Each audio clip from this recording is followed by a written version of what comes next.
forgotten, we will still celebrate our freedom and proclaim the glorious name of our Savior. And all God's people answered, Amen. Thank you.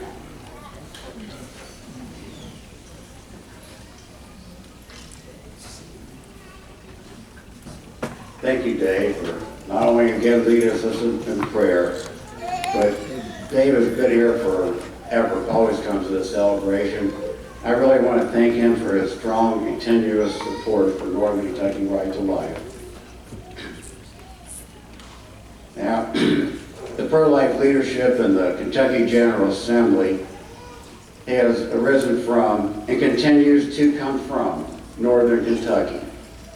One of these elected representatives who has been boldly and consistently stood up for the Judeo-Christian principle of the sanctity of all innocent human life has been Senator John Schickel here, who represents Boone County and part of Kent County. John has been a consistent and strong supporter of the efforts of NKRTL, and has proven himself to be one of the leading pro-life senators in the General Assembly. And I know you all know how important it is to have those who represent us be uncompromising and aggressive in standing up for the unborn child. It is an honor for me to ask John to come forward and lead us in the Pledge of Allegiance, and then he will also introduce our next speaker. John?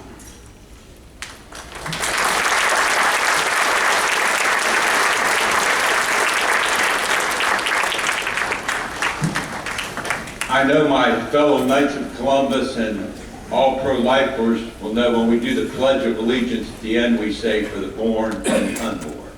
Please join me. I pledge allegiance to the flag of the United States of America and to the republic for which it stands, one nation, under God, indivisible, with liberty and justice for all, born and unborn. Please be seated. Wow, what a crowd. I've been coming to these for 20, 25 years, and this is by far the largest crowd we've ever had, and it's just great. And I know so many people work so hard, very hard, to make this happen, and it's just, to see this room packed like this is a true joy. Congressman Thomas Massie is a special individual. When he was first elected to office, I have to admit, he was in a far-flung area of the district, and I didn't really know him that well. But I have to tell you, my friends, I've gotten to know him very well over the last years. And if there is ever a person who will stand up for principles, it's our Congressman Thomas Massie.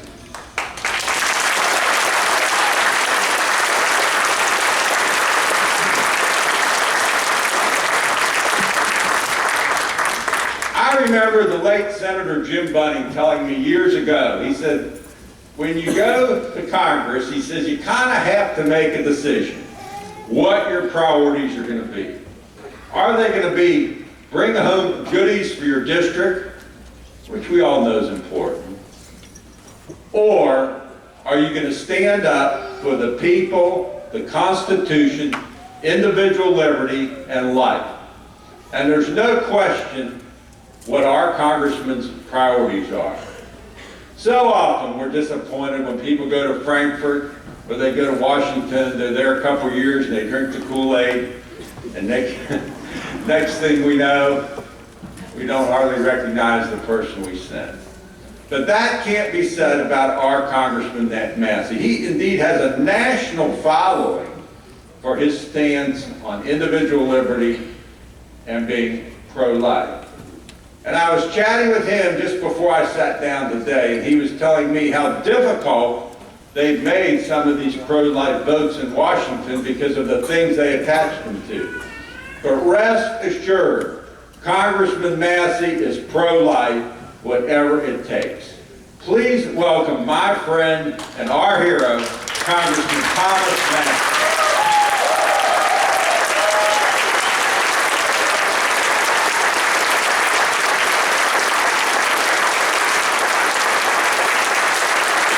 Thank you.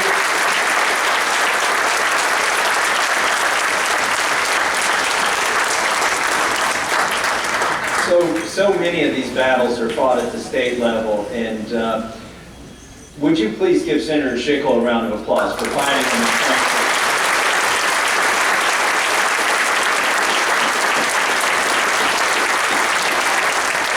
I want to thank the Northern Kentucky Right to Life for letting me be here today for the job that I have, which is to introduce the most important guest later on.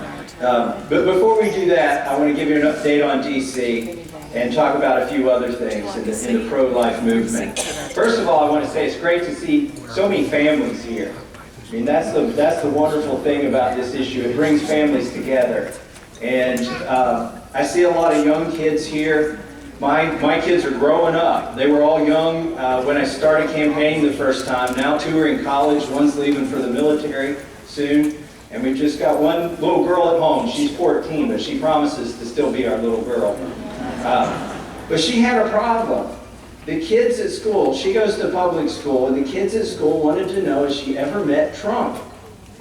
And she hadn't met Trump. And they're like, well, gee, your dad must not be that good if you haven't met President Trump. So we had to fix this problem. But the president has a White House ball every Christmas to bring the Congress over. And my wife was really looking forward to going to this Christmas ball because I get one guest, and she waited out 5 years of President Obama.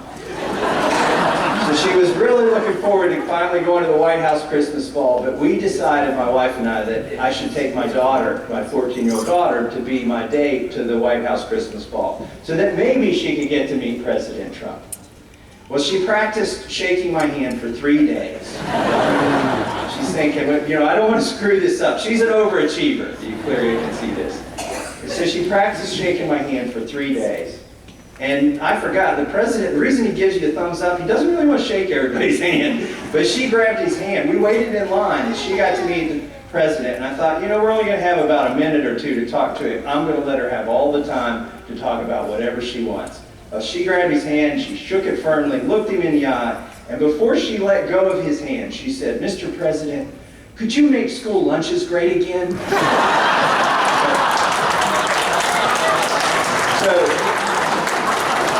I know we got a lot of homeschoolers here, but for any of you that go to public school, you can thank my daughter for the sodium requirements being relaxed this summer. Because he took her seriously. He didn't laugh at her. He said, I really need to work on that, don't I? So, you know, maybe I'm not bringing home the bacon, but at least my daughter's bringing home the salt to the school lunches. I want to tell you a personal story. About, you know, I've always been pro-life, but when you're a teenager, you don't really think it through. But when you have your first child, it really sinks in, I think, as you go through all those milestones. By the way, and I know I shouldn't talk about this with so many kids in the room, but how many of you have more than one child, more than one kid? Okay. How many of you have fewer photographs of your latest child than your first child? Okay. The kids know this. Look, they look through the albums, they're like, why are there all these pictures of my brother and sister, and I don't see as many of me?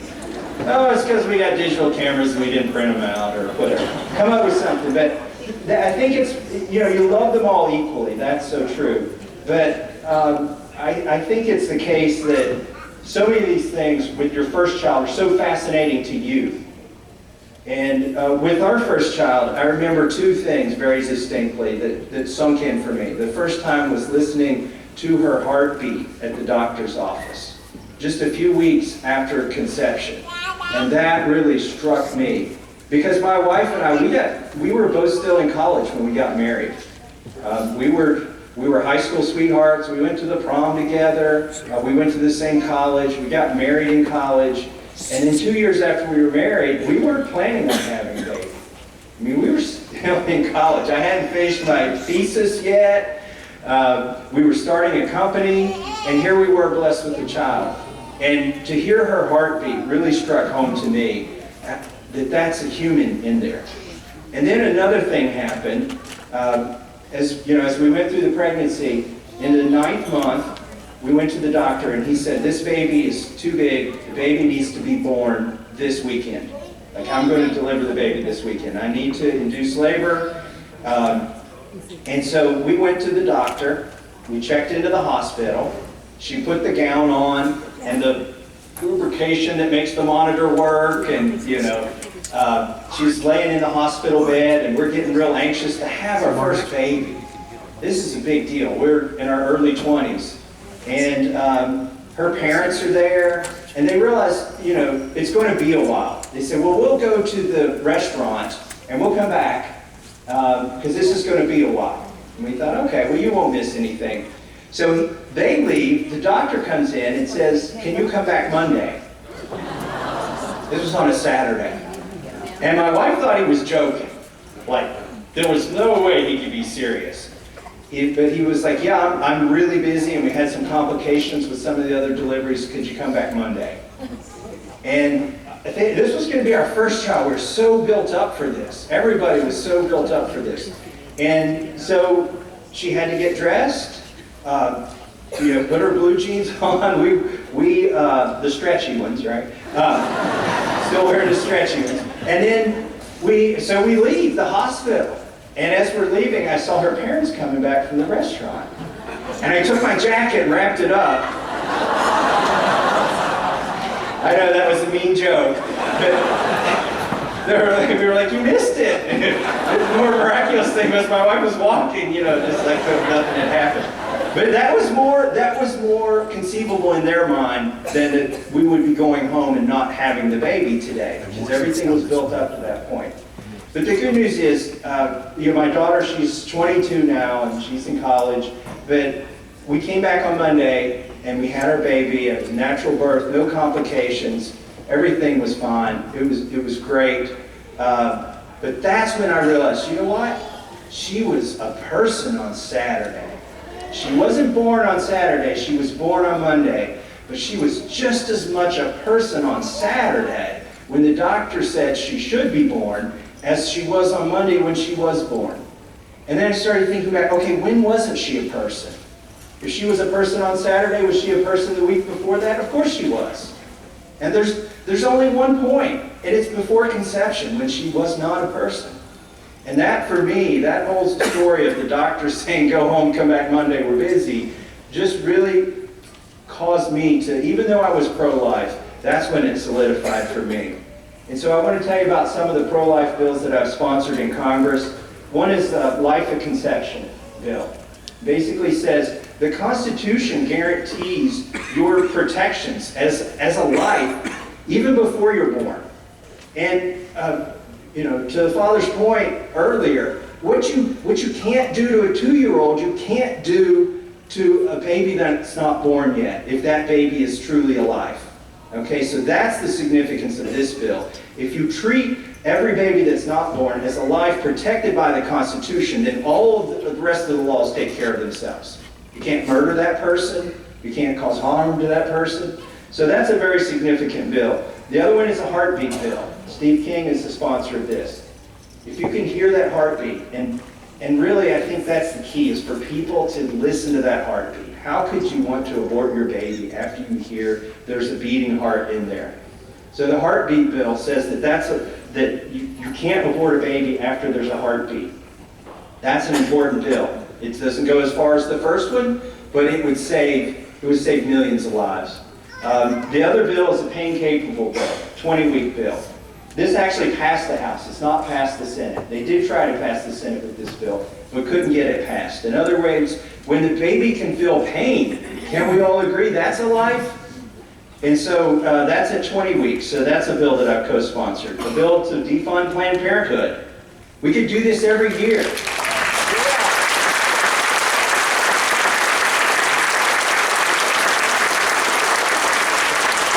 I'm going to talk more about that here in a second, because we could do this every year, and we could have done it this year, not as a separate bill, but we could have done it even within the appropriations process.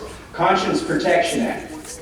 This is, I think it's, Marsha Blackburn is the sponsor of this, I believe. It says, if you're a hospital and you decide not to perform abortions, then the federal government can't discriminate against your hospital for making that decision.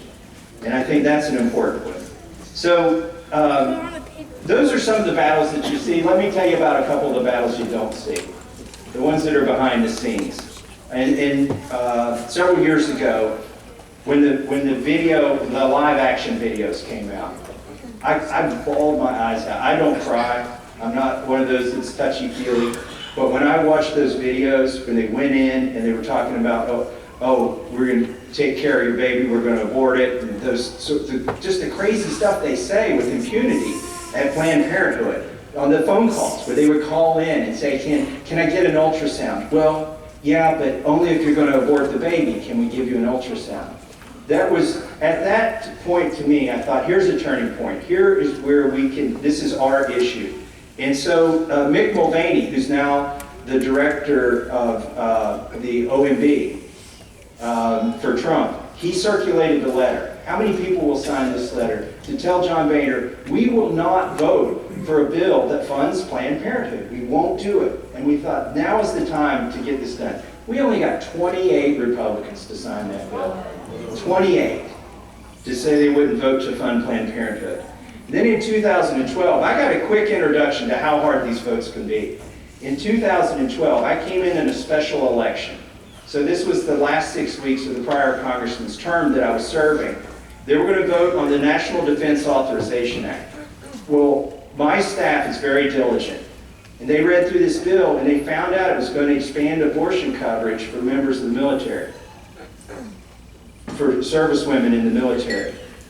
And I thought, how can this be? I've been here 4 weeks and I thought there was the Hyde Amendment. I thought we didn't pay for abortions. I thought your tax dollars didn't pay for abortions.